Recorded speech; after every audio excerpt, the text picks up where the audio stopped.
ஆண்டவராகிய இயேசு கிறிஸ்துவின் நாமத்தினாலே உங்கள் யாவருக்கும் என்னுடைய வாழ்த்துக்களை நான் தெரிவித்துக் கொள்கிறேன். प्रभु यीशु मसीह के नाम के द्वारा आप सभी को हम बधाई को देते हैं। தேவனுடைய ராஜ்யத்திற்காகத்தான் நாம் இப்பொழுது பிரயாசப்பட்டு கொண்டிருக்கிறோம். हम परमेश्वर के राज्य के लिए ही हम प्रयास उठाते आ रहे हैं। இப்பொழுது நாம திருச்சபைக்கு வந்திருக்கிறதுடைய நோக்கமும் தேவனுடைய ராஜ்யத்துக்காக ஆயத்தப்பட வேண்டும் என்பதற்காக. और हम कलीसिया में आए हुआ एक मकसद जो है हम स्वर्ग राज्य के लिए तैयार होने के लिए நம்முடைய வாழ்க்கையின் ஒவ்வொரு நிகழ்விலும் தேவனுடைய ராஜ்யத்தையே நோக்கி சென்று கொண்டிருக்கிறோம். हमारी जिंदगी के हर एक परिस्थिति में हम स्वर्ग राज्य की ओर ही हम जाना है। நம்முடைய இலக்கு தேவனுடைய ராஜ்யம். हमारा मकसद स्वर्ग राज्य है।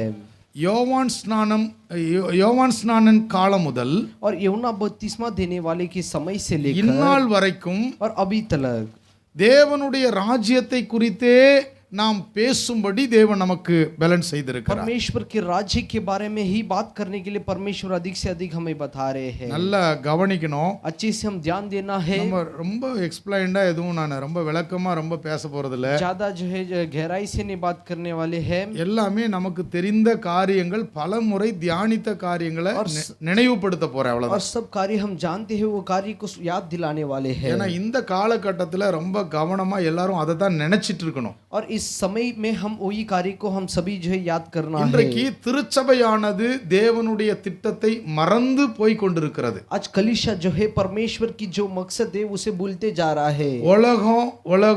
உலகம் சம்பாத்தியம் இதுதான் நோக்கமா இருக்கு. और संसार कमाई ऐसे ही जाते रहा அது है। மாத்திரம் இல்ல, தங்களுடைய தனிப்பட்ட வாழ்க்கையில சுகபோகமா இருக்கணும், கஷ்டப்படாம இருக்கணும், அதுதான் நோக்கமா और இருக்கு. उनके व्यक्तिगत की जिंदगी में अच्छे से रहना है, कष्ट नहीं उठाना, ऐसा विचार के साथ है। யோவான் ஸ்நானன் முதலாக அவர் பிரசங்கம் பண்ண துவங்கின உடனே और यूहन्ना बपतिस्मा देने वाले जो प्रचार करने लगे पहले बार திரள் கூட்டத்தை பார்த்து அவர் என்ன சொன்னார்? மனம் திரும்புங்கள், பரலோக ராஜ்யம் சமீபமாய் இருக்கிறது. बड़ी प्रजा को देखकर वो बताए थे मन फिराओ स्वर्ग राज्य निकट आया है। மத்தேயு எழுதின சுவிசேஷம் 3ஆம் அதிகாரம் 2ஆம் வசனத்திலே அதை நாம் பார்க்க முடியும். और मत्ती सुसमाचार की पुस्तक 3 अधिकार उसके 2 वचन में हम देखते हैं। அவருக்கு பிறகு ஆண்டவராகிய இயேசு கிறிஸ்து பிரசங்கிக்க வந்தார். और उसके बाद प्रभु यीशु मसीह प्रचार करने के लिए आए थे। அவர் எதை பிரசங்கம் செய்தார்? कौन से कार्य के बारे में प्रचार किए थे?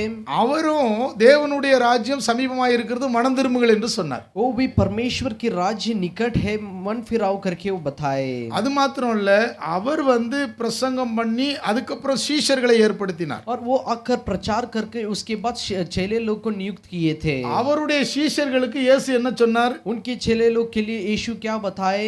நீங்க காணாமல் போன இஸ்ரவேல் வீட்டாரிடத்திற்கு போங்க. और जो गुम गए वो इस्राएल के घराने के पास तुम जाओ। இன்னும் மேசியாவை அறியாத அந்த யூதர்கள் கிட்ட போங்க. और अभी तक जो मसीहा को नहीं पहचाने अभी तक वो यहूदी के पास जाओ। அவங்க கிட்ட போய் தேவனுடைய ராஜ்யம் சமீபமா இருக்குன்னு சொல்லுங்கன்னு அனுப்பி விட்டார். जाकर परमेश्वर का राज्य निकट है कर बताओ करके भेजे।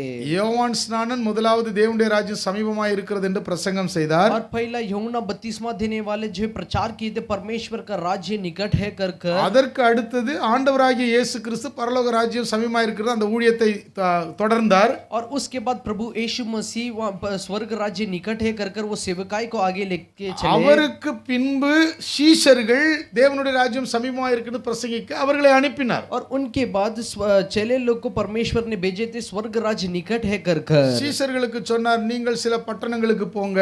और चेले लोग को बताए थे तुम कई नगरों पर जाओ। அந்த பட்டணத்துக்கு போய் வியாதியஸ்தரை சுகமாக்குங்க. और उस नगरों में जाकर जो बीमार है उन्हें चंगा करो। பிசாசுகளை துரத்துங்க. शैतानों को भगाओ। அற்புதங்களை செய்யுங்க. चमत्कारों को करो।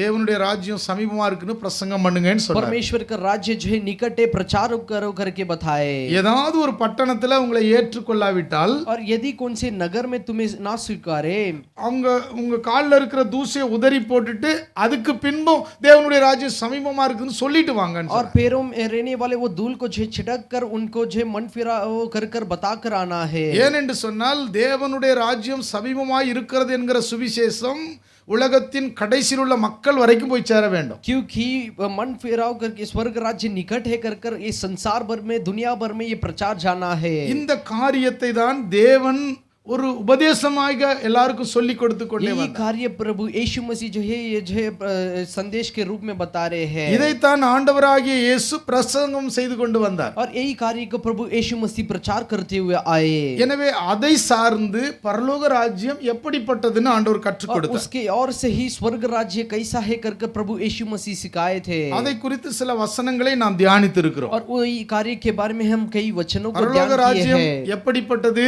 स्वर्ग राज्य कैसा है நிலத்திலே நல்ல விதையை விதைத்த ஒரு மனுஷனுக்கு ஒப்பா और இருக்கு. खेत में जो है अच्छे बीज को बोया हुआ एक जो है बीज के समान है அந்த மனுஷன் நல்ல விதையை தன்னுடைய நிலத்திலே விதைத்து வந்தான். वो मनुष्य जो है अपने खेत में जो अच्छे बीज को बोते आया ராத்திரியில போய் இரவுல போய் பிசாசு களைகளை விதைச்சான். और रात में जाकर शत्रु जो है वहां पे जंगली दाने को वहां पे बोया உடனே அவருடைய அந்த மனுஷனுடைய வேலையாட்கள் எல்லாம் கேட்டாங்க, களையை பிடிங்கிறவா அப்படின்னு और கேட்டாங்க. वहां पे उनके वो मनुष्य के दासों सब पूछने लगे वहां पे रहने वाले जंगली दानों को निकाल दे क्या அந்த மனுஷன் என்ன சொன்னாரு? வேண்டாம், இப்ப களையெல்லாம் பிடுங்க வேண்டாம்னு वो சொன்னார். मनुष्य क्या बताए थे मत अभी मत उसे निकालो कर वो बताए நீங்க இப்ப களையை பிடுங்க போனீங்கன்னா சேர்த்து என்ன பண்ணிருவீங்க? பயிரையும் பிடுங்கிருவீங்கன்னு சொன்னார். और अभी अब जाकर वो जंगली दानों को निकालेंगे तो वो अच्छे दानों को भी अब निकाल दोगे कर बताए So, அறுப்பு காலம் மட்டும் அது வளரட்டும். वो कटनी तलक उसे बढ़ने दो அறுப்பு காலத்திலே முதலாவது களைகளை அறுத்து கட்டுகளாக கட்டி அக்னியில போட்டுருவோம். और जो है वहां पे कटनी के समय पर उसे बांध कर जो है वहां पे आग में डाल देंगे நல்ல மணிகளை எல்லாம் சேர்த்து களஞ்சியத்துல சேர்ப்போம்னு अच्छे சொன்னார். अच्छे जो है गेहूं को जो है वहां पे इकट्ठा करके रखेंगे खेत में மத்தேயு எழுதின சுவிசேஷம் 13ஆம் அதிகாரம் 24ஆம் வசனத்திலிருந்து 30ஆம் வசனம் வரைக்கும் நீங்கள் அதை और பார்க்கலாம். मत्ती सुसमाचार के पुस्तक 13 अधिकार 24वां वचन से लेके हम देख सकते हैं அவர் சொன்ன ஓமையினுடைய விளக்கத்தை நீங்கள் அதே அதிகாரத்துல 36ஆம் வசனத்திலிருந்து 43ஆம் வசனம் வரைக்கும் பார்க்கலாம். और वो बताए हुए वो अर्थ जो है मत्ती सुसमाचार के पुस्तक 13 अधिकार 36वां वचन से लेके 42वां वचन तक देख सकते हैं எனவே இந்த ஓமையிலிருந்து என்ன விளங்கிக்கிறோம்? और ये दृष्टांत में से हम क्या सीखते हैं பரலோக ராஜ்யம் எப்படிப்பட்டது? स्वर्ग राज्य कैसा है பரலோக ராஜ்யம் இப்ப டைம் கொடுத்திருக்குது. और स्वर्ग राज्य जो है अभी समय दिया है என்ன இன்னும் எல்லாம் வளரட்டும். क्योंकि अभी तक सब बढ़ना है தேவனுடைய வசனம் விதைக்கப்பட்டிருக்கிறது. परमेश्वर का वचन जो है बोया गया है தேவனுடைய வசனம் பூமியிலே விதைக்கப்பட்டிருக்கிறது. परमेश्वर का वचन जो है पृथ्वी पर जो है बोया गया है தேவன்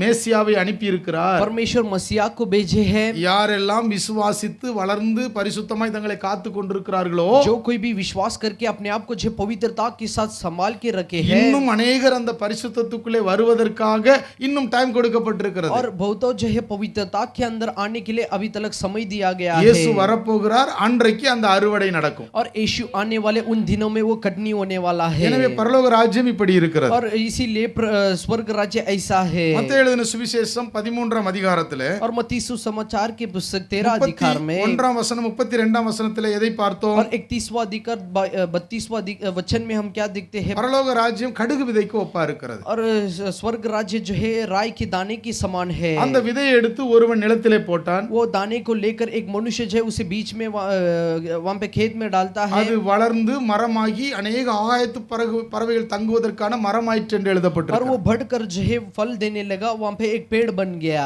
ஒருவேளை நம்ம நாட்டில் நம்முடைய பகுதிகளில் அதிக இடங்கள்ல பார்த்தோம்னா அந்த கடுகு மரமாகாது. और हमारे जगह पर देखेंगे तो ये राई जो है पेड़ ने बनता है கடுகு செடியில விளைஞ்சு நம்ம பார்த்திருக்கிறோம். हम जो है राई को जो है वहां पे डालियों पर बढ़ते हुए हम देख सकते हैं ஆனால் கடுகு மரம் இருக்கிறது. और राई का जो है पेड़ है நீங்கள் கடுகு மரத்தை குறித்து நீங்க இன்னைக்கெல்லாம் வெப்சைட்ல போனீங்கன்னா பார்த்துடலாம். और राई के पेड़ के बारे में अब वेबसाइट में सब जाओगे तो आप देख सकते हैं கடுகு மரம் எங்க இருக்கிறது, எப்படி இருக்கிறது என்கிற ஒரு படத்தையே நீங்கள் பார்க்கலாம். और राई का पेड़ किधर है कैसा है कर वो चित्र को आप देख सकते हैं ஆண்டவர் அந்த மரத்தை குறித்து பேசினார். परमेश्वर वो पेड़ के बारे में बात किए சின்ன விதை பெரிய மரமாகி और விடுகிறது. छोटा सा बीज जो है वो बड़ा पेड़ बन जाता அதிலே है ஆகாயத்து பறவைகள் வந்து தங்கும். उसमें आकाशीय पक्षियां सब आकर उसमें बसता है இன்றைக்கு ஒரு சிறிய விசுவாசம் அல்லது தேவனுடைய வார்த்தையின் வழியாக இன்றைக்கு अनेक மக்கள் வந்து இந்த மரத்திலே தங்குகிற அளவிற்கு வருகிறார்கள். और ये छोटे से विश्वास के द्वारा अनेक लोग जो है ये पेड़ के अंदर आकर बसते हैं எனவே சிறிய சிறிய காரியங்கள் வழியாக छोटे छोटे कार्य के रूप में ஆண்டவர் ஏதாவது ஒரு விதத்திலே ஜனங்களை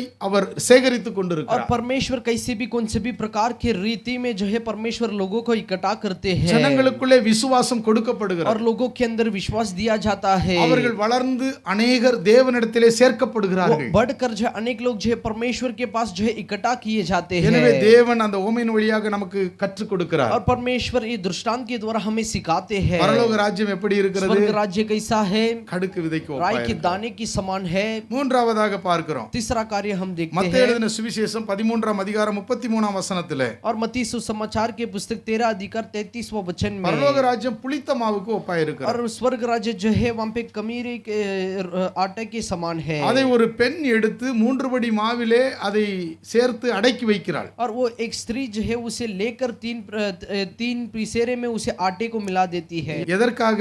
किसके लिए? முழுவதும் புளிக்கும் வரைக்கும். सब कुछ वहां पे खमीरा हो जाए அது முழுவதும் எல்லாமே ஒன்று போல அந்த புளிப்பு சுவையை பெற்றுக்கொள்ளும் வரைக்கும். और वो सभी जो है खमीरा का स्वाद पाने के लिए பரலோக ராஜ்யம் அப்படி இருக்கிறது. स्वर्ग राज्य वैसा है। அநேகர் தேவ சுபாவத்துக்குள்ளே வருகிற வரைக்கும் பரலோக ராஜ்யம் காத்து கொண்டு और बहुत लोग जो है परमेश्वर की स्वभाव के अंदर वो स्वर्ग राज्य के स्वभाव के अंदर आने तक इंतजार करता है। நான்காவதாக चौथा कार्य மத்தேயு எழுதின சுவிசேஷம் 13ஆம் அதிகாரம் 44ஆம் வசனம். और चौथा कार्य मत्ती सुसमाचार के पुस्तक 13 अधिकार 44वां वचन में பரலோக ராஜ்யம் எப்படிப்பட்டதா स्वर्ग இருக்கிறது? राज्य कैसा है? இங்க சொல்ல நிலத்தில் புதைத்திருக்கிற பொக்கிஷத்துக்கு ஒப்பாய் இருக்கிறது. और वहां पे खेत में छिपे हुए धन के समान है। ஒரு நிலத்துல பொக்கிஷம் இருக்கிறது. और एक ये खेत में जो एक धन है நிலத்துக்குள்ள இருக்கிற அந்த புதையலை ஒருவன் கண்டுபிடித்தான். और वो खेत के अंदर रहने वाले वो धन को जो एक मनुष्य पाता है தன்னிடத்துல இருக்கிற எல்லா ஆஸ்திகளையும் விற்று அந்த நிலத்தை போய் வாங்குகிறார். और उसके पास जो कुछ भी उसे बेचकर जो है वो उसे पाता है। பரலோக ராஜ்யம் அப்படிப்பட்டதா இருக்கிறது. स्वर्ग राज्य वैसे है। இந்த உலகத்திலே इस संसार में கிறிஸ்துவின் அன்பை ருசி பார்த்தவர்கள், मसीह के प्रेम को जो चख लिए हैं, தேவனுடைய ராஜ்யத்தின் வெளிப்பாட்டை பெற்றவர்கள், परमेश्वर के राज्य के बारे में प्रकटीकरण पाए हुए हैं, இந்த உலகத்துல எவ்வளவு மேன்மை இருந்தாலும் அதை தூக்கி எறிந்துவிட்டு தேவனை பின்பற்ற துவங்குகிறார்கள். इस संसार में कितना भी बढ़ोतरी रहे उसे फेंक कर परमेश्वर के पीछा करने लगते हैं। பரலோக ராஜ்யம் அப்படிப்பட்டதா स्वर्ग இருக்கிறது. राज्य भी वैसे ही है। ஐந்தாவதாக पांचवा कार्य மத்தேயு எழுதின சுவிசேஷம் मत्ती सुसमाचार की पुस्तक 13ஆம் அதிகாரம் 13 अधिकार 45ஆம் வசனம் 46ஆம் வசனம். और 45वां वचन और 46वां वचन। பரலோக ராஜ்யம் எப்படிப்பட்டதா இருக்கிறது? स्वर्ग राज्य कैसा है? நல்ல முத்தை பெற எல்லாவற்றையும் விட்ட வியாபாரிக்கு ஒப்பாய் இருக்கிறது. अच्छे मोतियों की खोज में जो है एक व्यापारी सबको वहां पे बेच दिया। ஒரு வியாபாரி நல்ல முத்தை தேடிக் एक கொண்டிருக்கிறார். व्यापारी जो है अच्छे बीज को मोती को जो है खोजता है। நல்ல ஒரு முத்து கிடைத்த உடனே अच्छा एक मोतिया मिलते समय தன்னுடைய எல்லாவற்றையும் விற்று அந்த முத்தை போய் விலைக்கு வாங்குகிறார். उसके पास जो कुछ भी उसे बेचकर जो है वहां पे वो मोती को खरीदता है। இது இந்த உதாரணமும் அது போலவே இருக்கிறது. ये उदाहरण भी उसके समान ही எனவே है। பரலோக ராஜ்யம் எப்படிப்பட்டது? क्योंकि स्वर्ग राज्य कैसा है? நல்ல முத்தாகிய அந்த ரட்சிப்பை, अच्छा मोतिया वो उदार को, நித்திய ஜீவனை, अनंत जीवन को, தேவனுடைய ராஜ்யத்தை பெற்றுக்கொள்வதற்காக परमेश्वर के राज्य को पाने के लिए ஒரு மனிதன் தன்னுடைய எல்லாவற்றையும் விற்று அதை கொள்ள நினைக்கிறான். एक मनुष्य जो अपने पास से सब कुछ को बेचकर जो उसे पाना चाहता है। பரலோக ராஜ்யம் அப்படிப்பட்டதா स्वर्ग இருக்கிறது. राज्य वैसा है। ஆறாவதாக छठा कार्य மத்தேயு எழுதின சுவிசேஷம் मत्ती सुसमाचार के 13ஆம் அதிகாரம் 13 अधिकार 47 இருந்து 50ஆம் வசனம் வரைக்கும் 47वां वचन से लेके 50वां वचन तक நாம் பார்ப்போம் என்று சொன்னால் हम देखेंगे तो பரலோக ராஜ்யம் எப்படிப்பட்டதா இருக்கிறது? स्वर्ग राज्य कैसा है? கடலிலே போடப்பட்ட வலைக்கு ஒப்பாய் இருக்கிறது. एक बड़ा जाल के समान है जो समुद्र में डाला गया है। கடலிலே போடப்பட்ட வலைக்கு ஒப்பாய் இருக்கிறது. और समुद्र में डाला गया जाल के समान है। மீன் பிடிக்கிற வலை ஒன்று கடலிலே और போடப்படுகிறது. मछली को पानी के पकड़ने के लिए एक जाल बिछा जाता है। வலையை போட்டு ஒரு மீனவர்கள் எல்லாம் இழுத்து கொண்டு और வருகிறார்கள். मछुए लोग जो है वहां पे जाल डालकर जाल को बिछाकर जो मछली को पकड़ कर लाते हैं। அந்த வலைக்குள்ளே பலதரப்பட்ட விஷயங்கள் இருக்கிறது. और उस जाल में जो कई प्रकार के विषय है। நல்ல மீன்கள் இருக்கிறது, अच्छे मछलियां हैं, ஆகாத மீன்கள் இருக்கிறது, अच्छा निकम्बे मछली है वो भी கடல்ல है। வாழக்கூடிய தேவையில்லாத நிறைய காரியங்கள் உள்ளே வந்திருக்கிறது. और वो जो अच्छा नहीं है वो सभी जो है उस जाल में आया है। அதை கரையிலே இழுத்து கொண்டு வந்து उसे किनारे में खींचकर வலை போட்டவர்கள் जाल डाल बिछाए हुए நல்லவைகளை கூடையிலே சேர்த்து और अच्छे अच्छे को जो है बर्तनों में इकट्ठा कर ஆகாதவைகளை எல்லாம் கொண்டு போய் எரிந்து और போடுவார்கள். जो निकम्मी है उस सभी को फेंक देते हैं। உலகத்தின் முடிவிலே இப்படி நடக்கும். और संसार के अंतिम में ये सभी कार्य होएगा। தேவனுடைய ராஜ்யம் அப்படிப்பட்டதா இருக்கு. परमेश्वर का राज्य वैसा है। இன்றைக்கும் आज भी இந்த உலகத்திலே வலை போடப்பட்டிருக்கு. इस संसार में जाल बिछा गया है। எவ்வளவு பேர் விசுவாசத்தின் வழியாய் உள்ள வழக்குல வந்துகிட்டு தான் कितना இருக்காங்க. लोग जो है विश्वास के अंदर लोग अंदर आते जा रहे हैं। ஒரு நாள் ஒன்று வருகிறது, एक दिन आने वाला है அன்றைக்கு நல்லவைகளை எல்லாம் கூடையிலே பொறுக்குவார்கள். उन दिनों में जो अच्छे अच्छे कार्य को बर्तन में इकट्ठा करेंगे அவைகள் எல்லாம் தேவனுடைய ராஜ்யத்துக்கு போகும். वो सभी जो है परमेश्वर के राज्य में जाएंगे। கிறிஸ்துவின் பெயரை சொல்லிக்கொண்டு பெயருக்காக और வாழ்ந்தவர்கள், मसीह के नाम को बोल के नाम के लिए जिए हुए लोग கிறிஸ்துவை ஏற்றுக்கொண்டு மறுதலித்தவர்கள், और मसीह को स्वीकार कर वहां पे इनकार किए वे लोग கிறிஸ்துவின் பெயரை சொல்லி ஏமாற்றியவர்கள், और मसीह के नाम को बताकर धोखा दिए वे लोग கிறிஸ்துவுக்கு எதிராய் செயல்பட்டவர்கள், और मसीह के विरुद्ध में जो है कार्य किए वे लोग, அத்தனை பேரும் தேவனுடைய ராஜ்யத்தை விட்டு தூக்கி वो எறியப்படுவார்கள். सभी जो है परमेश्वर के राज्य से फेंके जाएंगे. இந்த உலகத்தின் முடிவிலே அப்படி इस நடக்கும். संसार के अंतिम में वैसा होएगा. தொடர்ந்து இன்றைக்கும் சில உவமைகளை நாம் और தியானிக்க लगातार आज भी कई दृष्टांत को हम ध्यान करेंगे. ஏழாவதாக 7वें कार्य மத்தேயு எழுதின சுவிசேஷம் मत्ती सुसमाचार के पुस्तक 18ஆம் அதிகாரம் 18 अधिकार 23ஆம் வசனத்திலிருந்து 24वां वचन से लेकर 35ஆம் வசனம் வரைக்கும் கவனிப்போம் என்று சொன்னால் 35वां वचन तक हम ध्यान देंगे तो பரலோக ராஜ்யம் எப்படி இருக்கிறது? स्वर्ग राज्य कैसा है? தன் ஊழியக்காரரிடத்தில் கணக்கு பார்க்க வேண்டும் என்றிருந்த और अपने दासों के पास जो है ये कर्जदार के बारे में वहां पे जो हिसाब देखने के लिए ஒரு ராஜாவுக்கு ஒப்பாயிருக்கு. एक राजा की समान है. ஒரு ராஜா एक राजा தன்னுடைய வேலைக்காரர்களிடத்திலே கணக்கு பார்க்க வேண்டும் என்று இருந்ததை போல் இருக்கிறது. अपने दासों के पास लेखा लेना चाहा था. இந்த சம்பவத்திலே நமக்கு ஒன்றை தெரியும். ये संभव हम जानते हैं. ஒரு ராஜா தன்னுடைய வேலைக்காரன் ஒருவன் பட்ட கடனை அவனுக்கு மன்னிக்கிறார். और एक राजा जो है अपने एक दास का जो है कर्जदार पाया था उसे क्षमा करते हैं. ஆனால் அந்த ஊழியக்காரன் சென்று தன்னிடத்திலே கடன் வாங்கினவனுக்கு மன்னிக்காமல் और वो दास जाकर उसके पास जो कर्जदार पाया उसे ना क्षमा किए, அவனை கழுத்தை நெரித்து उसके गले दबाकर அவனை துன்புறுத்துகிறார். उसे वहां पे क्लेश देता है. இதை அந்த ராஜா கேட்ட பொழுது इसे ये राजा सुनते समय என்ன நடக்கிறது? क्या होता है? நான் உன்னுடைய கடனை மன்னித்தேன் அல்லவா, मैं तेरे कर्जदार को मैं क्षमा किया था ना, நீ ஏன் மன்னிக்கல? तू क्यों नहीं क्षमा किया? ஆகையினால இங்கே சொல்லப்பட்டிருக்கிறது, इसीलिए यहाँ पर बताया गया है மன்னியாதவர்கள் யாரெல்லாம் ஒருவரையும் மன்னிக்காமல் இருக்கிறவர்களுக்கு பரலோகத்தில் இடம் இல்லை. जो कोई भी जिसे क्षमा नहीं करते हैं उन्हें स्वर्ग राज्य में प्रवेश जगह नहीं है. சோ பரலோக ராஜ்யம் இப்படிப்பட்ட காரியத்திற்கு ஒப்பாயிருக்கு. और स्वर्ग राज्य ऐसे प्रकार की कार्य में है. ஹல்லேலூயா. हालेलुया. தன் ஊழியக்காரரிடத்தில் अपने दासों के पास கணக்கு பார்க்க வேண்டும் என்றிருந்த ஒரு ராஜாவுக்கு ஒப்பாயிருக்கு. लेखा लेना चाहे उसके समान है. யாரெல்லாம் மன்னியாது இருக்கிறார்களோ அவர்களுக்கு பரலோக ராஜ்யத்தில் இடமில்லை என்பதை இந்த ஓமையின் வழியாக நாம் தெரிந்து जो கொள்ளலாம். कोई भी नहीं क्षमा करते हैं उनके लिए ये दृष्टांत हम देखते हैं. தேவன் நம்முடைய பாவங்களை மன்னித்து அவரிடத்தில் ஏற்றுக்கொள்கிறார். परमेश्वर अपने पापों को क्षमा करके उनकी और हमें लिए है. நாம் பிறருடைய பாவங்களை தவறுகளை மன்னியாதிருப்போமானால் தேவனும் நமக்கு மன்னியாதிருப்பார். हम भी दूसरे के गलतियों को जो है अपराधों को क्षमा नहीं करेंगे तो परमेश्वर हमारे अपराधों को क्षमा नहीं करेंगे. எட்டாவதாக 8वें कार्य பரலோக ராஜ்யம் எப்படிப்பட்டது என்று சொல்லப்பட்டிருக்கிறது. स्वर्ग राज्य कैसा है कर बताया गया है. மத்தேயு எழுதின சுவிசேஷம் मत्ती सुसमाचार के 20ஆம் அதிகாரம் 20वें अधिकार 1 to 16 வரை 1 से लेके 16 वचन तक நாம் கவனிப்போம் என்று हम சொன்னால் देखेंगे तो பரலோக ராஜ்யம் எப்படிப்பட்டதா இருக்கிறது? स्वर्ग राज्य कैसा है. திராட்சை தோட்டத்துக்கு வேலையாட்களை அமர்த்த और किसी जो है वहां पे दाग की बारी के मजदूरों में लगाए புறப்பட்ட வீட்டு எஜமானாகிய ஒரு மனுஷனுக்கு ஒப்பாயிருக்கிறது. और निकले हुए गृह स्वामी के समान है. என்ன நடக்கிறது?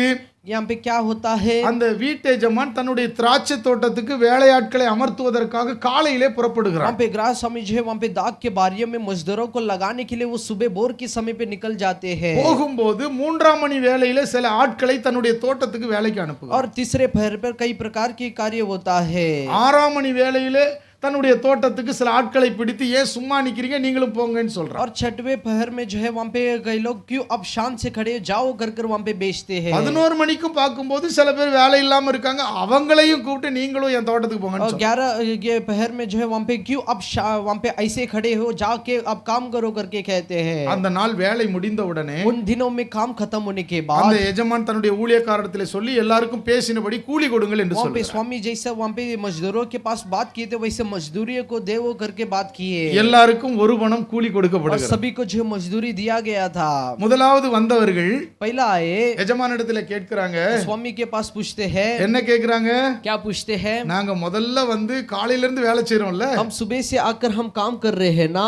பின்னால வந்தவங்களுக்கும் அதே சம்பளம் கொடுத்து எங்க ரெண்டு பேரையும் ஒண்ணாக்கிட்டீங்களே. और पीछे आए हुए लोगों को जो वैसे तनख्वाह को देकर हमें और उन्हें जो एक एक कर दिए என்று எஜமானிடத்திலே முறுமுறுத்தார்கள். और वैसे बोलकर वहां पे स्वामी के पास जो है वहां पे कुड़कुड़ाने लगे। அருமையானவர்களே, எஜமான் என்ன சொன்னார்? प्रिय लोगों, वहां पे स्वामी क्या बताए? உங்களுக்கு நான் பேசியது எவ்வளவு? और तुम्हारे पास बात किए हुए कार्य क्या है? ஒரு பணம் கொடுப்பேன் என்று பேசி இருக்கிறேன். एक मैं रुपये को दूंगा करके बात किया உங்களுக்கு பேசினதை நான் கொடுத்து விட்டேன். और तुम्हें बात किए हुए कार्य में तुम्हें दे दिया என்னுடைய பொருளை எடுத்து இவர்களுக்கு இலவசமாய் கொடுப்பது என்னுடைய இஷ்டம். और मेरे चीजों को लेकर इन्हें मुफ्त में देना मेरा विषय है। இவர்களுக்கு அதிகமாய் கொடுப்பதோ குறைத்து கொடுப்பதோ என்னுடைய விருப்பம். और इन्हें अधिक से दूं कम से दूं ये मेरा चाहत है। இதை நீங்கள் ஒரு நாள் என்னிடத்தில் கேட்க கூடாது என்று इसके बारे में मेरे पास कभी नहीं पूछना है कर बताए। வசனம் 16 और சொல்லப்பட்டிருக்கிறது, वचन 11 में बताया गया है முந்தினோர் அநேகர் பிந்தினோராயும், और जो है जब पहले जो है आगे பிந்தினோர் அநேகர் முந்தினோராயும் இருப்பார்கள். और पीछे जो है आगे जाएंगे। அழைக்கப்பட்டவர்கள் அநேகர், தெரிந்து கொள்ளப்பட்டவர்களோ और சிலர். बुलाए गए जो है बहुत है पर चुने हुए लोग कम है। அருமையானவர்களே, இந்த உவமையின் வழியாக ஆண்டவர் எதை நமக்கு கற்றுக் கொடுக்கிறார்? और ये दृष्टांत के द्वारा परमेश्वर हमें क्या सिखाते हैं? அநேகர் முந்தி வந்திருக்கலாம், और बहुत लोग आगे बढ़कर आए रहेंगे அநேகர் பிந்தி வந்திருக்கலாம். और बहुत लोग जो पीछे से आए रहेंगे। அங்கே அழைக்கப்பட்டவர்கள் அநேகராய் இருப்பார்கள், और वहां पे बुलाए गए वे लोग बहुत रहेंगे தெரிந்து கொள்ளப்பட்டவர்களோ சிலர் என்று पर எழுதப்பட்டிருக்கிறது. बुलाए गए वे लोग जो है कम ही रहेंगे। அருமையானவர்களே, நாம் எப்படி வாழ்ந்தோம் என்பதை தேவன் கவனித்துக் और கொண்டிருக்கிறார். प्रिय लोगों, जो हम कैसा जिए थे करके परमेश्वर देखते रहेंगे। நம்முடைய நோக்கத்தை தேவன் கவனித்துக் கொண்டிருக்கிறார். हमारे मकसदों को परमेश्वर देखते रहेंगे। ஒவ்வொரு நாளும் நம்முடைய இலக்கு, நம்முடைய செயல்கள் எல்லாவற்றையும் அவர் கவனித்துக் और हर கொண்டிருக்கிறார். एक दिन के हमारे मकसद, हमारे जो चाल चलन को परमेश्वर देखते आते हैं। கடைசி நாளிலே தேவனுடைய தெரிந்து கொள்ளுதல் அதன் அடிப்படையில் இருக்கும் என்பதை நாம் விளங்கிக் கொள்ள வேண்டும். अंतिम दिनों में वो अंतिम दिनों में हम कार्य को देख सकते हैं। அல்லேலூயா, हालेलुया, அல்லேலூயா. हालेलुया। அடுத்து 9வதாக,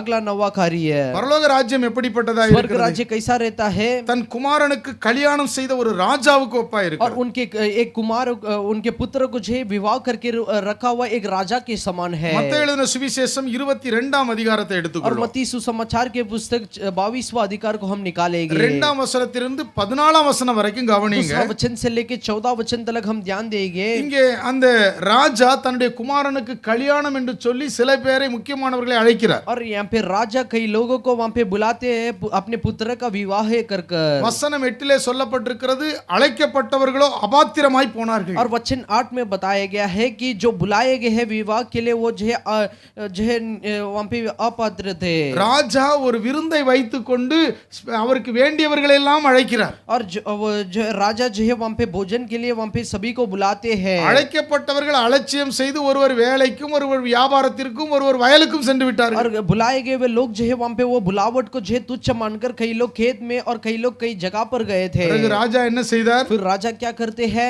நல்லார் பொல்லார் யாவரையும் போய் கூட்டிட்டு வரும்படி தன்னுடைய ஊழியக்காரரை और அனுப்புகிறார். अच्छे बुरे लोगों को बुला कर लाओ करके अपने दासों को आज्ञा देते हैं। கல்யாண விருந்து சாலை முழுவதும் ஜனங்களால் நிரப்பப்படுகிறது. शादी के भोजन के जगह जो है वहां पे सब लोगों के द्वारा भरा जाता है। அந்த கூட்டத்துக்குள்ளேயும் சொல்லப்பட்டிருக்கிறது வசனம் 11 और वो भीड़ के बीच में कई लोग थे। वहां पे वचन में 11 बताया गया है। அந்த கல்யாண விருந்துக்கு ஏற்றாற் போல வஸ்திரம் தரித்திராத உடை அணியாத ஒருவன் அங்கே இருக்கிறார். और वहां पे वो विवाह के जो है वहां पे वस्त्र नहीं पहना हुआ एक मनुष्य था।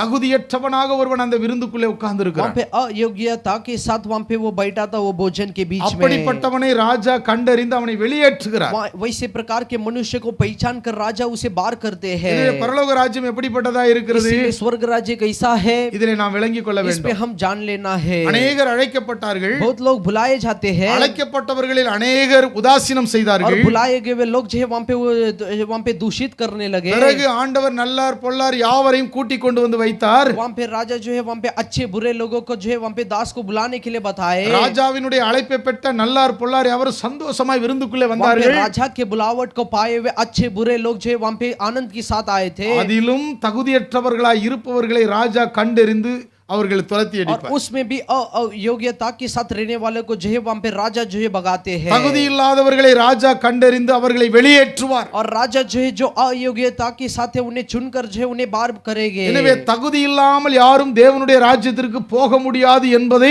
நாம் இந்த உவமையின் வழியாக அறிந்து கொள்ள வேண்டும். योग्यता के बिना हम स्वर्ग राज्य में नहीं जा सकते करके हम ये वचन में देखते हैं। வசனம் 14 சொல்லப்பட்டிருக்கிறது, वचन 14 में बताया गया है அழைக்கப்பட்டவர்கள் அநேகர், क्योंकि बुलाए हुए तो बहुत है தெரிந்து கொள்ளப்பட்டவர்களோ சிலர் என்று परंतु சொல்லப்பட்டிருக்கிறது. चुने गए हुए थोड़े ही है। அல்லேலூயா हालेलुया அல்லேலூயா. हालेलुया। பத்தாவதாக 10वें कार्य है பரலோக ராஜ்யம் எப்படிப்பட்டது என்று स्वर्ग राज्य कैसा சொல்லப்பட்டிருக்கிறது. है कर बताया गया है। மத்தேயு எழுதின சுவிசேஷம் मत्ती सुसमाचार के पुस्तक 25ஆம் அதிகாரம் 25वां अधिकार 1 13 வரை கவனிப்போம். 1 से लेके हम 13 वचन तक ध्यान தங்கள் देंगे। தீவட்டிகளை பிடித்துக்கொண்டு अपने मशालों को लेकर மணவாளனுக்கு எதிர்கொண்டு போக புறப்பட்ட दुल्हा के और भेंट करने के लिए निकले हुए 10 கன்னிகைகளுக்கு ஒப்பாய் இருக்கிறது. 10 कुंवारियों के समान होगा।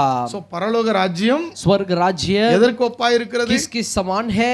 தங்கள் மணவாளனுக்காக காத்து கொண்டிருந்த जो अपने दुल्हे के लिए इंतजार किए हुए 10 கன்னிகைகளுக்கு ஒப்பாக இருக்கிறது. 10 कुंवारियों की समान है। அதிலே 5 பேர் புத்திசாலிகள் 5 பேர் புத்தி இல்லாதவர்கள் என்று और சொல்லப்பட்டிருக்கிறது. उसमें 5 लोग समझदार थे, उसमें 5 लोग जो मूर्ख थे। வசனம் 2ல பார்க்கிறோம். वचन दूसरे वचन में देखते हैं அதிலே 5 பேர் புத்தி உள்ளவங்களா இருந்தாங்க. उसमें 5 लोग समझदार थे, 5 பேர் புத்தி இல்லாம இருந்தாங்க. उसमें 5 जो मूर्खों थे பாதிக்கு பாதி. और आधे में आधे। வசனம் 12ல பார்க்கிறோம். यहाँ पे वचन 12 में देखते हैं புத்தி இல்லாதவர்கள் புறக்கணிக்கப்பட்டார்கள் என்று சொல்லப்பட்டிருக்கிறது. और जो निर्बुद्धि थे वो जो अलग किए गए। என்ன காரணம்? क्या कारण है? நடுராத்திரியிலே மணவாளன் வருகிறார். और आधी रात में मनुष्य का पुत्र आते हैं। வசனம் 6-7லே சொல்லப்பட்டிருக்கிறது. वचन 6-7 में बताया गया है நடுராத்திரியிலே மணவாளன் வருகிறார் और आधी रात में दूल्हे आते हैं என்ற சத்தம் கேட்கிறது. ये आवाज गूंजता है। ஒரு நாள் இயேசு வரும்போது எக்காலம் சத்தம் और கேட்கும். एक दिन यीशु आते समय ये तुरी की आवाज सुनाई देगा। புத்தியுள்ளவர்களாய் தங்களுடைய ஆத்துமாக்களை யாரெல்லாம் காத்து और கொண்டிருக்கிறார்களோ, समझदार के साथ जो कोई भी अपने प्राणों को जो संभाल कर रखते हैं யாரெல்லாம் ஆயத்தமாய் இருக்கிறார்களோ और जो कोई भी तैयार रहते हैं அவர்களுக்கு அந்த சத்தம் கேட்கும். उन सभी को जो वो आवाज गूंजेगा। மணவாளனுடைய சத்தம் கேட்டு அவரோடு கூட சென்று और விடுவார்கள். दूल्हे के आवाज को वो सुनकर जो है दूल्हे के साथ चलेंगे। மணவாளனுடைய சத்தம் கேளாதவர்கள் जो दूल्हे के आवाज ना सुनेंगे அந்த மிகப்பெரிய வாய்ப்பை இழந்து वो போவார்கள். बड़े मौका को वो खो जाएंगे। இங்கே சத்தம் கேட்டு 10 பேரும் यहाँ ஆயத்தப்படுகிறார்கள். पे आवाज को सुनकर 10 लोग तैयार होते हैं 5 பேருக்கு எல்லாம் ரெடியா और இருக்கிறது. 5 लोग को सब कार्य जो है तैयार होता है। எண்ணெய் ரெடியா இருக்கிறது. तेल तैयार रहता है ஆனால் 5 பேருக்கு எண்ணெய் இல்லை. और 5 लोग को तेल नहीं है। அவர்கள் பிறகு எங்கேயோ போய் ஆயத்தம் பண்ணி மறுபடியும் முற்படுறாங்க. और फिर वो बाहर जाकर कहीं में वहां पे तैयार कर फिर वो तैयार होते हैं। அங்கே கதவு वहां पे அடைக்கப்படுகிறது. द्वार बंद किए जाते हैं। அருமையானவர்களே, நாம் நன்றாக விளங்கிக் கொள்ள प्रिय வேண்டும். लोगों, हम एक कार्य को जान लेना है। வசனம் 13லே वचन சொல்லப்பட்டிருக்கிறது. 13 में बताया गया है மனுஷகுமாரன் வரும் நாளையாவது நாளிகையாவது நீங்கள் அறியாதிருக்கிறபடியால் और इसीलिए जगत में जो कोई भी जो है जिस दिन में मनुष्य का पुत्र आएगा जब भी நீங்கள் விழித்திருங்கள். तुम जागते रहो। அல்லேலூயா हालेलुया அல்லேலூயா. हालेलुया। மனுஷகுமாரன் வரக்கூடிய நாள் நமக்கு தெரியாது. और मनुष्य के पुत्र जो आने का दिन जो है हम नहीं जानते ஆனால் हैं। வரும்போது நாம் ஆயத்தமாய் இருந்தால் அந்த சத்தத்தை கேட்போம். आते समय हम तैयार रहेंगे तो वो आवाज को हम सुनेंगे। நாம் கரைதரை இல்லாதவர்களாய் இருப்போமே என்றால், हम निष्कलंक रहेंगे तो நாம் எப்பொழுதும் அவரை எதிர்பார்த்து கொண்டிருப்போம் என்று சொன்னால், हम हमेशा उनका चाहत हम करते रहेंगे तो அவரோடு கூட தேவனுடைய ராஜ்யத்திலே பிரவேசிப்போம் என்று இந்த ஓமையின் வழியாக நாம் அறிந்து கொள்ள முடியும். उनके राज्य में हम प्रवेश करेंगे करके ये वचन के द्वारा हम जान सकते हैं। அல்லேலூயா हालेलुया அல்லேலூயா. हालेलुया। எனவே அன்பானவர்களே, इसीलिए प्रिय लोगों 10 பேர் காத்து கொண்டிருக்கிறாங்க. 10 लोग इंतजार करते हैं। இன்றைக்கு உலகத்திலே கிறிஸ்துவின் அன்பை ஏற்றுக்கொண்டவர்களாய் உலகம் முழுவதிலும் எண்ணற்ற ஜனங்கள் காத்து और கொண்டிருக்கிறார்கள். ये संसार में मसीह के प्रेम को स्वीकार करके कई प्रजा लोग जो है इंतजार कर रहे हैं। கோடிக்கணக்கான ஜனங்கள் இயேசுவை விசுவாசித்து அவருக்காக அவருடைய வருகைக்காக और நம்பிக்கொண்டிருக்கிறார்கள். करोड़ों लोग जो है यीशु को विश्वास करके वो आ रहे कर भरोसा कर है। யாரெல்லாம் உண்மையாய் ஆயத்தப்பட்டு கொண்டிருக்கிறார்களோ அவர்கள் ஒரு நாளைக்கு இயேசுவோடு கூட और போவார்கள். जो कोई भी सच्चाई के साथ जो इंतजार कर रहे एक दिन वो यीशु के संग जाएंगे। 11வது 11 कार्य பரலோக ராஜ்யம் எப்படிப்பட்டதா இருக்கிறது? स्वर्ग राज्य कैसा है? மத்தேயு எழுதின சுவிசேஷம் मत्ती सुसमाचार के पुस्तक 25ஆம் அதிகாரம் 25वां अधिकार 14ஆம் வசனம் முதல் 30ஆம் வசனம் வரைக்கும் और 14 वचन से लेकर 30वां वचन இங்க तक என்ன यहाँ சொல்லப்பட்டிருக்கிறது? पे क्या बताया गया है? பரலோக ராஜ்யம் क्योंकि स्वर्ग राज्य புரதேசத்துக்கு பிரயாணமாய் போகிற ஒரு மனுஷன் वहां पे बाहर के देश में जो यात्रा करके जाने वाले मनुष्य தன் ஊழியக்காரரை அழைத்து अपने दासों को बुलवाकर தன் ஆஸ்திகளை அவர்கள் வசமாய் ஒப்பு கொடுத்தது போல் இருக்கிறது. और अपनी संपत्ति को उनको सौंप दी थी। வெளிநாட்டுக்கு போகிற ஒருவர் और बाहर गांव में जाने वाले एक मनुष्य தன்னுடைய ஆஸ்திகளை எல்லாம் தன்னுடைய வேலைக்காரருக்கு பகிர்ந்து கொடுக்கிறதை போல இருக்கிறது பரலோக ராஜ்யம். अपने संपत्तियों को जो है इकट्ठा करके जो है दासों को देते करके उसकी समान है.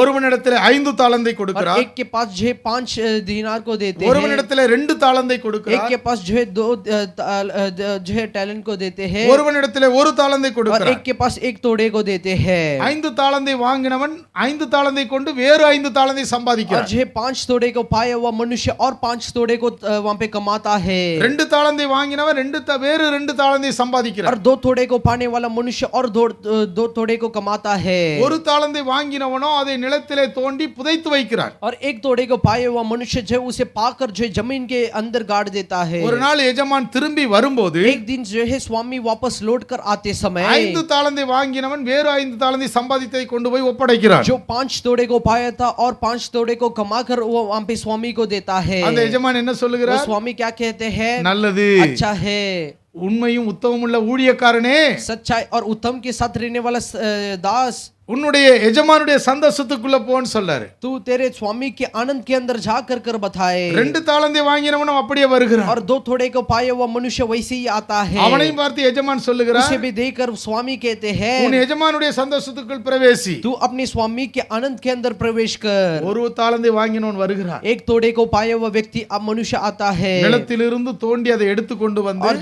जमीन में से उसे वहां पे निकाल कर वो लेकर आता है. அவன் என்ன वो சொல்லுகிறார்? क्या कहता है? நீர் விதைக்காத இடத்தில் அறுக்கிறவர், जहां कहीं भी जो है तू बोया गया उसे नहीं कटनी करता है. ஆகையினாலே நான் நீர் கொடுத்ததை பத்திரமாக பூமியிலே புதைத்து வைத்திருந்தேன். इसीलिए अब दिए हुए कार्य को मैं अच्छे से मैं जमीन के अंदर गाड़ कर रखा था. உம்முடையதை வாங்கிக் கொள்ளும் என்று சொல்லுகிறார். आपका अब ले लो कर वो बताया था.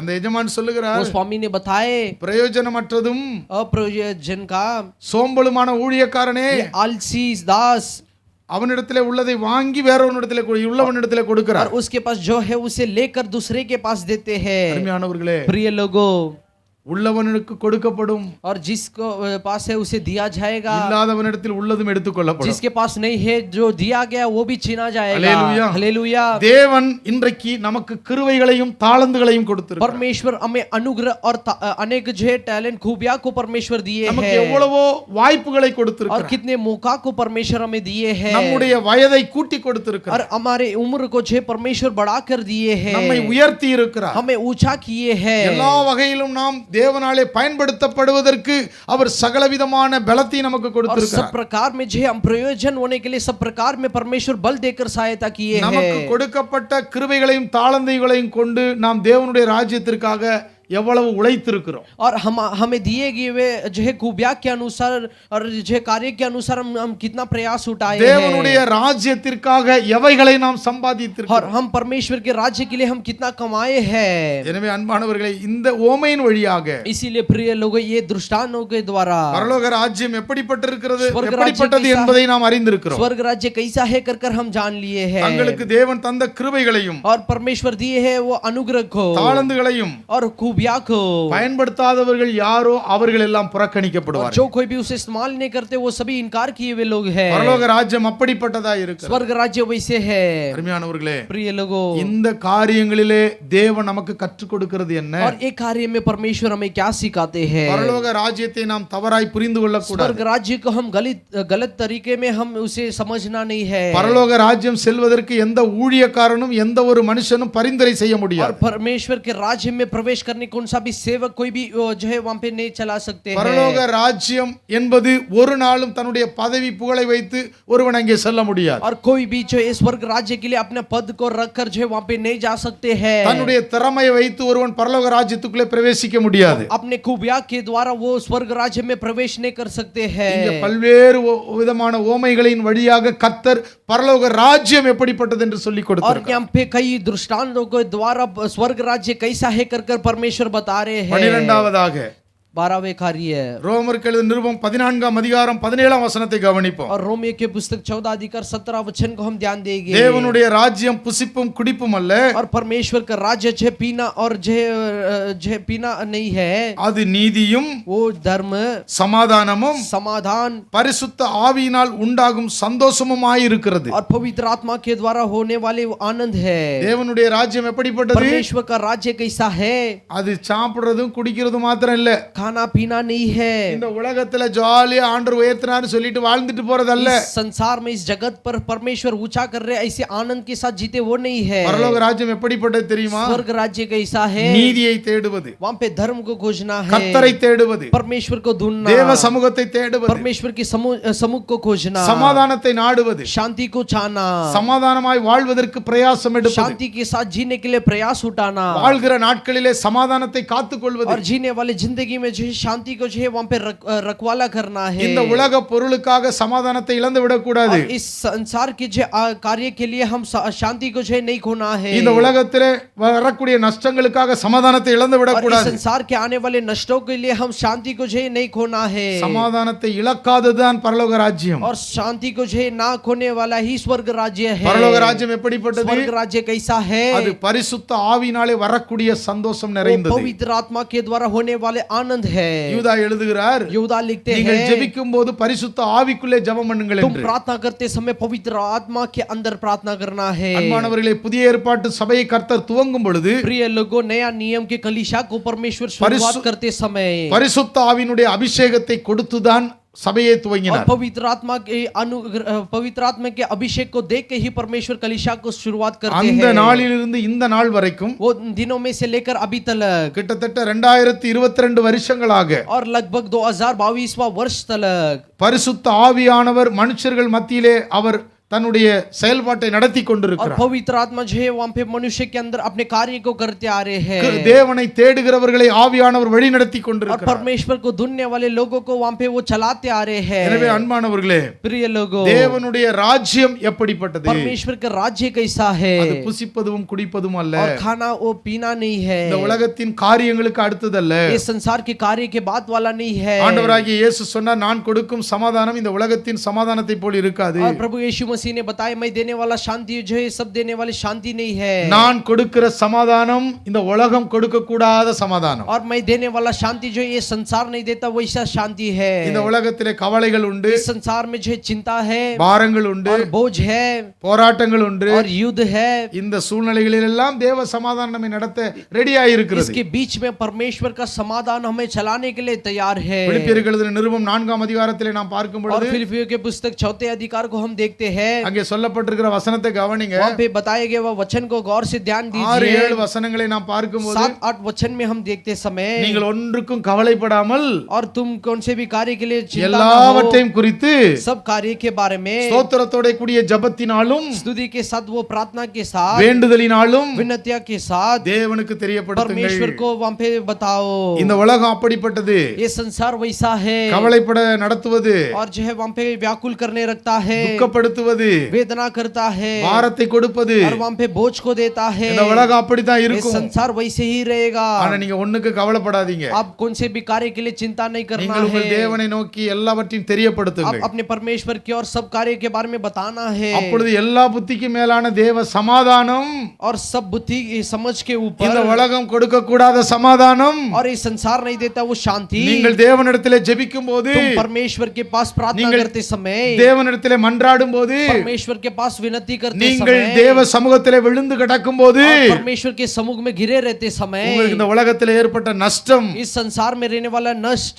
உங்களுக்குள்ளே இந்த உலகம் கொண்டு வந்த கவலை, और इस संसार में लेके आया हुआ व्याकुल, இந்த உலகத்திலே உங்களுக்கு கொடுக்கப்படுகிற அந்த பாரங்கள், और इस संसार में दिए गए आपके लिए वो क्लेश, எல்லாவற்றையும் உங்களை விட்டு அகற்றி सब कुछ आपसे दूर कर தேவ சமாதானம் உங்கள் இருதயங்களையும் உங்கள் சிந்தைகளையும் கிறிஸ்து இயேசுக்குள்ளா और காத்துக்கொள்ளும். परमेश्वर के शांति जो है आपके हृदय के अंदर, मसीह यीशु के अंदर अब संभालना है। எனவே அன்பானவர்களே, इसीलिए प्रिय लोगों, இன்றைக்கு ஒரு காரியத்தை நம்முடைய உள்ளத்திலே பதித்துக் इन கொள்வோம். दिनों में एक कार्य को हमारे हृदय के अंदर हम रखना है। யோவான் ஸ்நானன் முதல் यूहन्ना बपतिस्मा देने वाले से, இயேசுவிலிருந்து यीशु मसीह से लेकर இந்நாள் வரைக்கும் इन दिनों तक தேவனுடைய ராஜ்யத்தை குறித்து அதிகமாய் வலியுறுத்தப்பட வேண்டும் என்று தேவன் விரும்புகிறார். परमेश्वर के राज्य के बारे में अधिक से अधिक मार्गदर्शन करना ही करके परमेश्वर चाहते हैं। யோவான் ஸ்நானன் காலத்திலிருந்து தேவனுடைய ராஜ்யம் பிரசங்கிக்கப்படுகிறது. और यूहन्ना बपतिस्मा देने वाले से लेकर जो परमेश्वर के राज्य के बारे में प्रचार किए जा रहे இயேசுவும் हैं। அதையே பிரசங்கித்தார். यीशु भी वही प्रचार करते आ रहे हैं। தம்முடைய சீஷர்கள் சீடர்களுக்கும் அதையே பிரசங்கிக்க சொன்னார். उनके चेले लोग को भी वही प्रचार करने के लिए बताते हैं. அதற்கு பின்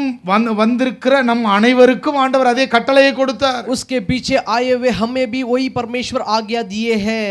மத்தேயு எழுதின சுவிசேஷம் கடைசி அதிகாரம் கடைசி 3 வசனங்களிலே பார்ப்போம் என்று சொன்னால், और मत्ती सुसमाचार के पुस्तक अंतिम अधिकार उसके पहले 3 वचन में हम देखेंगे तो, நீங்கள் புறப்பட்டு போய் சகல ஜாதிகளையும் சீஷராக்குங்கள், और तुम निकलकर सभी जातियों को जो चेले தேவனுடைய बनाओ, ராஜ்யத்தை குறித்து பிரசங்கியுங்கள், परमेश्वर के राज्य के बारे में प्रचार करो, உலகத்தின் முடிவு பரியந்தம் உங்களோட இருக்கேன்னு संसार சொன்னார். के छोर तलक में तुम्हारे संग हूं.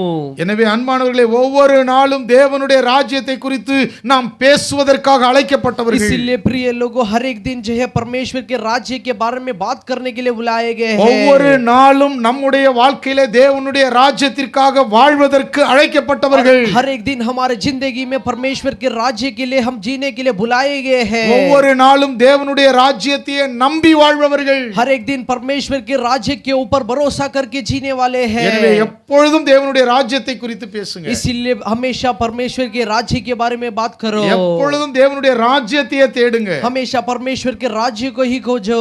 மத்தேயு எழுதின சுவிசேஷம் 6:33 और சொல்லப்பட்டபடி, मत्ती सुसमाचार के पुस्तक 6वें अधिकार 33वां वचन में बताया गया है. முதலாவது தேவனுடைய ராஜ்யத்தையும் நீதியையும் தேடுங்கள், அப்பொழுது இவைகளெல்லாம் உங்களுக்கு கூட கொடுக்கப்படும். पहला परमेश्वर के राज्य को और धर्म को खोजिए, तभी ये सभी वस्तुओं को तुम्हें मिला जाएगा. தேவனுடைய ராஜ்யத்தை தேடுகிற தேவ ஜனங்களுக்கு और परमेश्वर के राज्य को ढूंढने वाले लोगों को இவ்வுலகத்தின் நன்மைகள் கிடைக்காமல் இருக்கவே இருக்காது. और इस संसार में रहने वाले भलाई जो है नहीं मिलते हुए ना रहेगा. இந்த உலகத்தின் நன்மைகளை எல்லாம் எப்படி கொடுக்க வேண்டுமோ அப்படியே தேவன் அவர்களுக்கு அதை கொடுத்து நிறைவாக और நடத்துவார். इस संसार में जो भलाई देना है परमेश्वर उसे देकर तृप्त के साथ परमेश्वर चलाएंगे. தேவன் தம்முடைய ஜனங்களை ஆசீர்வதிப்பதற்கு மறப்பதே और கிடையாது. परमेश्वर अपने प्रजा को जो आशीष करने के लिए नहीं भूलते हैं. ஆனால் நம்முடைய நோக்கம் இந்த உலகத்தின் ஆசீர்வாதங்கள் அல்ல. और हमारा विचार जो है ये संसार के आशीर्वाद के ऊपर नहीं, பரம அழைப்பின் பந்தய பொருளுக்காக லக்கை நோக்கி தொடர்கிறது தான் நம்முடைய அழைப்பு. परम दौड़ के अंदर वो